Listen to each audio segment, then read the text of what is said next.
Item ಯಾವುದೇ ಇರಲಿ try ಮಾಡಿ ಆಚಿ ಚಿಕನ್ ಮಸಾಲಾ. ಇತ್ತೀಚೆಗೆ ನಿದ್ರಾಹೀನತೆ ಸಮಸ್ಯೆಯಿಂದ ಬಳಲುತ್ತಿರುವವರ ಸಂಖ್ಯೆ ಹೆಚ್ಚಾಗಿದೆ. ಈ ರೀತಿ ನಿದ್ರೆಯ ಅವಧಿ ಕಡಿಮೆಯಾಗೋದು ಮೆದುಳಿನ ಮೇಲೆ ತೀವ್ರ ಪರಿಣಾಮ ಬೀರುತ್ತೆ. ಹಾಗಾಗಿ ಸರಿಯಾಗಿ ನಿದ್ದೆ ಬರದಿರಲು ಕಾರಣವೇನು, ಇದಕ್ಕಿರುವ ಪರಿಹಾರವೇನು ಹೇಳ್ತೀವಿ ನೋಡಿ.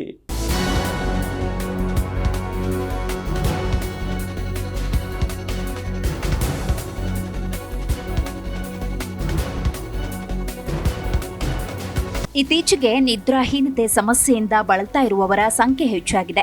ಬಿಡುವಿಲ್ಲದ ಕೆಲಸ, ಜೀವನ ಶೈಲಿ, ಆಹಾರ ಇತ್ಯಾದಿಯಿಂದ ನಿದ್ರಾಹೀನತೆಯ ಸಮಸ್ಯೆ ಉಂಟಾಗ್ತಿದೆ. ಈ ರೀತಿ ನಿದ್ದೆಯ ಅವಧಿ ಕಡಿಮೆಯಾಗುವುದು ಮೆದುಳಿನ ಮೇಲೆ ತೀವ್ರ ರೀತಿಯ ಪರಿಣಾಮ ಬೀರುತ್ತೆ. ಈ ಸಮಸ್ಯೆಯನ್ನ ನಿರ್ಲಕ್ಷ್ಯ ಮಾಡಿದ್ರೆ ಮುಂದಿನ ದಿನದಲ್ಲಿ ದೀರ್ಘಕಾಲದ ಸಮಸ್ಯೆಗೆ ಕಾರಣವಾಗುತ್ತೆ. ಹಾಗಾಗಿ ಸರಿಯಾಗಿ ನಿದ್ದೆ ಬರದಿರಲು ಕಾರಣವೇನು, ಯಾವ ರೀತಿಯ ಪರಿಹಾರ ಇದಕ್ಕಿದೆ ಅನ್ನೋದನ್ನ ನೋಡೋಣ.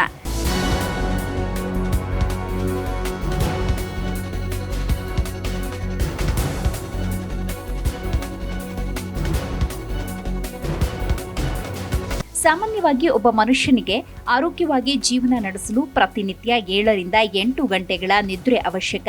ನಿದ್ರೆ ಸರಿಯಾಗಿ ಆಗದೇ ಇರುವುದು ನಮ್ಮಲ್ಲಿ ಆಲಸ್ಯ, ಸಿಟ್ಟು, ಕೋಪಕ್ಕೆ ಕಾರಣವಾಗಿ ಯಾವುದೇ ಕೆಲಸವನ್ನ ಸರಿಯಾಗಿ ಮಾಡಲು ಸಾಧ್ಯವಾಗುವುದಿಲ್ಲ. ಅದರಲ್ಲೂ ನಿದ್ರಾಹೀನತೆಯಿಂದ ಬಳಲ್ತಾ ಇರುವ ಜನ ಮಾನಸಿಕ ಯೋಚನೆ, ಕಿರಿಕಿರಿಯನ್ನ ಅನುಭವಿಸ್ತಾರೆ.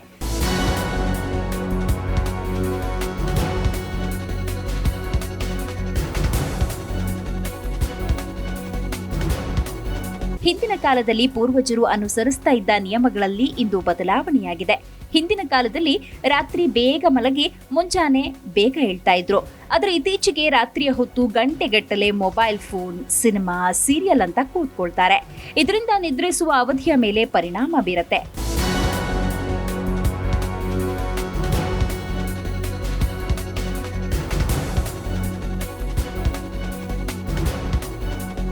ಅದರಲ್ಲೂ ಇತ್ತೀಚೆಗೆ ಅಲ್ಝೈಮರ್ ಮರೆವಿನ ಕಾಯಿಲೆಗೆ ಒಳಗಾಗುವವರ ಸಂಖ್ಯೆ 80% ಹೆಚ್ಚಾಗಿದೆ. ಸಾಮಾನ್ಯವಾಗಿ 60 ವರ್ಷ ವಯಸ್ಸಿನ ನಂತರ ಅಲ್ಝೈಮರ್ ಕಾಯಿಲೆಯ ಲಕ್ಷಣ ಕಾಣಿಸಿಕೊಳ್ಳುತ್ತೆ. ಹಾಗಾಗಿ ಮೆದುಳಿನ ಆರೋಗ್ಯದ ಮೇಲೆ ಈ ಮೊದಲೇ ಜಾಗೃತರಾಗಿರಬೇಕಾಗತ್ತೆ. ನಿದ್ರೆ ಕಡಿಮೆಯಾಗುವುದು, ಅಧಿಕ ರಕ್ತದೊತ್ತಡ ಮತ್ತು ಹೃದಯ ಆರೋಗ್ಯ ಸಮಸ್ಯೆಯಂತಹ ಗಂಭೀರ ಕಾಯಿಲೆ ಉಂಟು ಮಾಡಬಹುದು.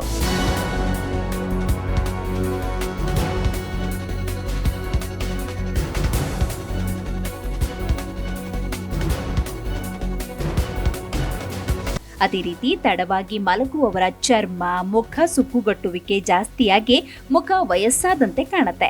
ಹಾಗಾಗಿ ನಿಮ್ಮ ಬಾಹ್ಯ ಸೌಂದರ್ಯ ಹಾಗೂ ಆಂತರಿಕ ಆರೋಗ್ಯಕ್ಕೆ ನಿದ್ದೆ ಅನ್ನೋದು ಬಹಳ ಅವಶ್ಯಕ.